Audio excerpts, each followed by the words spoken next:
رمضان میں شیطان قید کیے جائیں، اس امت کو ملا رمضان میں شیطان قید ہو جاتے ہیں۔ کسی امت کو یہ نہیں ملا کہ رمضان میں جہنم کے دروازے بند ہو جائیں، اس امت کو ملا ہے رمضان میں جہنم کے دروازے بند ہو جاتے ہیں، جنت کے دروازے کھل جاتے ہیں۔ کسی امت کو یہ نہیں ملا کہ ان کے لیے ہر مخلوق دعا کرے، رمضان کے مہینے میں اس امت کو یہ ملا ہے کہ ان کے روزہ رکھنے والوں کے لیے چونٹیاں بھی دعا کرتی، پرندے بھی دعا کرتے ہیں، مچھلیاں بھی دعا کرتی ہیں، ہوائیں دعا کرتی ہیں، ہر شے دعا کرتی ہے روزہ رکھنے والے کی۔ اس امت کو ملا۔ کسی امت کو یہ نہیں ملا کہ آخری رات ان کی سب کی بخشش ہو جائے، اس امت کو ملا ہے کہ رمضان کی آخری رات سب کی بخشش ہو جاتی۔ کسی امت کو یہ نہیں ملا کہ جنت کی حوریں انہیں روزوں میں یاد کریں، اس امت کو ملا ہے کہ اللہ تعالیٰ جنت کو کہتا ہے کہ تو تیار ہو جا، میک اپ کر لے، میرے بندے آ رہے ہیں، دلہن بن جا، سج دھج کے مجھے دکھا دے تاکہ میں اپنے بندوں کو پیش کروں تحفے کے طور پر۔ یہ ہے تمہاری بھوک کا بدلہ، یہ ہے تمہاری پیاس کا بدلہ۔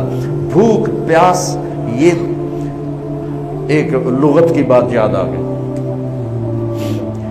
جس گھوڑے کو جنگ کے لیے تیار کیا جاتا تھا، جیسے آج بھی جن گھوڑوں کو ریس کے لیے تیار کرتے ہیں، انہیں تھوڑا کھلاتے ہیں، انہیں زیادہ بھگاتے ہیں۔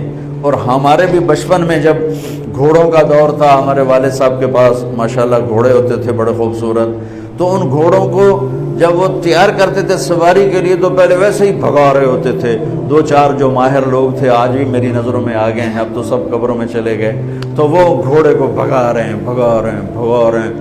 میں کہتا ہے ایویں انہوں بجائی جاندے نے کی چھوٹے چھوٹے بالکل، اور پھر اس کے پیچھے نا ایک لکڑی وزن دار ڈال کے پھر اس کو خود اس لکڑی پہ بیٹھ کر پھر اس کو بھگا رہے ہیں۔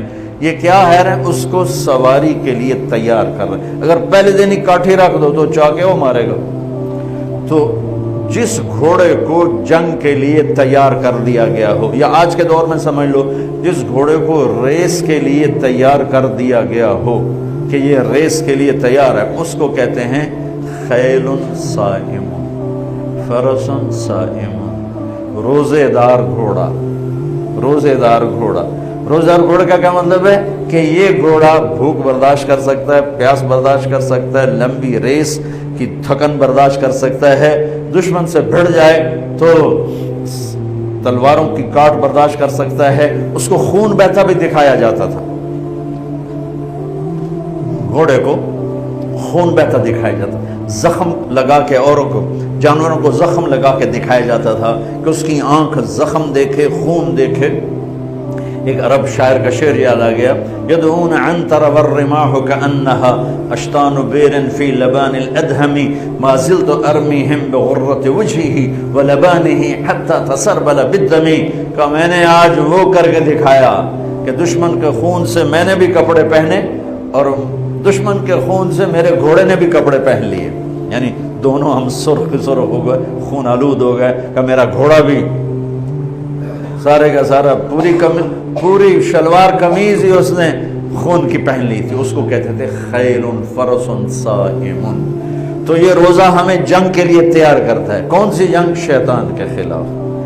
اور دوسرا کہتے تھے سامت الریح۔ عرب میں ہواؤں کے جھکڑ بہت چلتے تھے، طوفان بہت آتے تھے، تو وہ اس میں بہت پریشان ہوتے تھے۔ ہمارے ہاں مئی میں بہت زیادہ آندھیاں چلتی تھی، جب درخت بہت ہوا تو درخت ہی کاٹ کے رکھ دیے، درخت بہت ہوا، آندھیاں بہت چلتی تھی، اب تو بہت کم ہو گئی برائے، پھر بھی مئی میں کچھ نہ کچھ چلتی ہیں۔ تو جب وہ چلتی ہے تو ایک مصیبت بن جاتی ہے، تو جب وہ کھڑی ہوتی ہے تو سکھ کا سانس آتا ہے۔ تو جب وہ ہوا کے جھکڑ بند ہوتے تھے تو عرب کہتے تھے سامت الریح، شکر ہے ہوا نے روزہ رکھ لیا، یعنی ہوا تھم گئی۔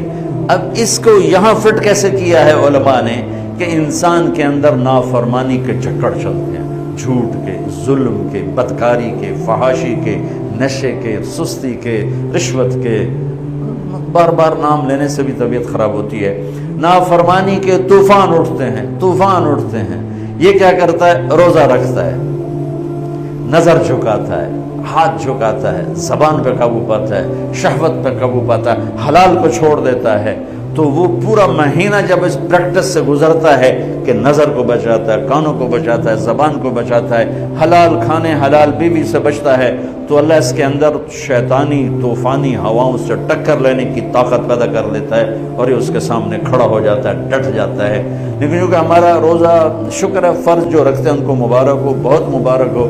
جو میرے بھائی سست ہیں اللہ کرے وہ بھی رکھ لیں کہ یہ بہت بڑا سرمایہ ہے، بہت بڑی دولت ہے۔ اللہ تعالیٰ یہ ہمیں نصیب فرما دے کہ رات کی تراویح اور دن کا روزہ یہ اس کے اندر ایک طاقت پیدا کرتا ہے شیطان سے ٹکرانے کی اور غلط چیزوں سے ٹکرانے کی، اس کے اندر اللہ تعالیٰ قوت پیدا فرما دیتا ہے۔ اور رات کو تراویح کا جو روزہ، تراویح کا جو سجدہ ہے 1500 نیکی ہے، 1500۔ کچھ لوگ 8 پڑھتے ہیں، ان کے پاس بھی دلیل ہے، کوئی بات نہیں، ٹھیک ہے۔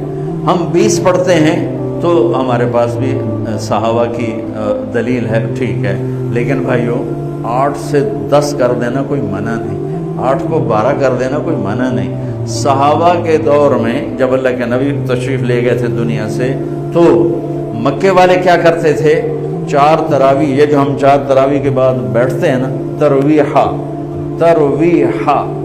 آرام کرنا، تراویح کا نام بعد میں پڑا، اس کا صحابہ کے دور میں اس کا نام ہے قیام اللیل، قیام رات کا قیام، جیسے حرم میں آخری 10 دن میں ہوتا ہے قیام اللیل۔ تراویح اس کا نام پڑا بعد میں، اللہ کے نبی کے بعد مکے والوں نے کیا کیا کہ وہ 4 تراویح پڑھتے تھے اور پھر ایک طواف کرتے تھے، تو بشاشت بھی آ جاتی تھی اور طواف بھی چھوٹا سا ہوتا تھا، مجمع بھی تھوڑا سا ہوتا تھا۔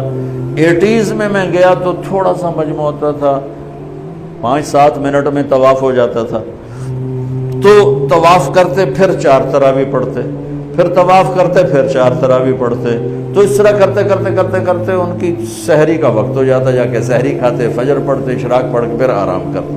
مدینے والوں نے سوچا کہ وہ تب ہر 4 تراویح تو بعد سجدہ کرتا طواف کر دیں، ہوں آپا کی کریے؟ انہوں نے کہا ہم ڈبل تراویح پڑھیں گے، تو انہوں نے 40 رکعت شروع کر دی۔ تو رات کی نماز میں کوئی ایسی پابندی نہیں کہ اس کے اوپر نہیں پڑھ سکتے۔ قیام اللیل مثنا و مثنا، رات کی نماز 2 رکعت ہے، اور جب ختم کرنا چاہو تو ایک وتر کے ساتھ اسے ختم کر دو۔ تو مدینے والے 40 تراویح پڑھتے تھے۔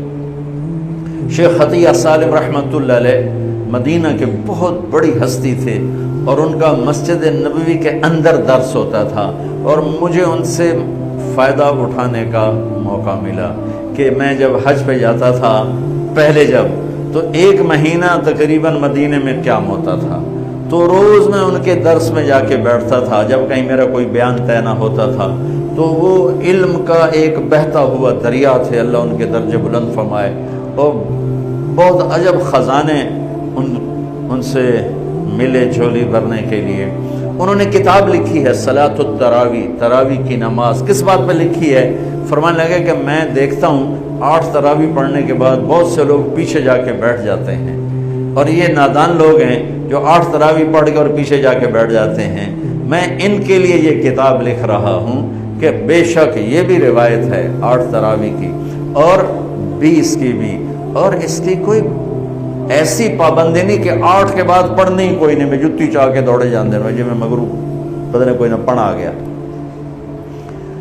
یہ قیام اللیل یہ بندگی کی رات ہیں، یہ بندگی کی راتیں ہیں، یہ عبادت کی راتیں ہیں۔ آپ 2 پڑھو تو بھی تراویح ہوگی، 4 پڑھو، 8 پڑھو، 10 پڑھو، 12 پڑھو۔ میں نے مدینے کا انہیں کی کتاب سے بتا رہا ہوں صلاۃ التراویح، مدینے والے 40 رکعت پڑھتے تھے، اور تراویح کا لفظ ہی 12 سے اوپر پہ آتا ہے، چونکہ ترویحہ ایک آرام کو کہتے ہیں، تھوڑی دیر کے لیے آرام، ترویحہ، ترویحتان 2 دفعہ آرام کرنے کو کہتے ہیں، اور تراویح 2 سے زیادہ دفعہ آرام کرنے کو کہتے ہیں۔ 8 تراویح پڑھی جائے تو اس پہ تراویح کا لفظ صادی کے نہیں آتا، بلکہ نام صلاۃ و ترویحتان ہوگا، ترویحتان۔ وہ 12 پڑھیں گے تو تراویح کا لفظ اس پر صادق آئے گا کہ 3 دفعہ آرام کرنے کو تراویح کہتے ہیں۔ یہ کوئی مطلب ہے کہ میں کوئی مناظرہ نہیں کر رہا ہوں، نہ ہی میری عادت ہے مناظرہ کرنے کی، لیکن جو 8 تراویح کو کہتے ہیں بس اس سے اوپر پڑھنی نہیں، ان کو یہ بتا رہا ہوں کہ یہ اپنا نقصان نہ کرو، تراویح کی نماز ہو رہی 20 پڑھو، تم نے گھر جا کے کرنا کیا ہے؟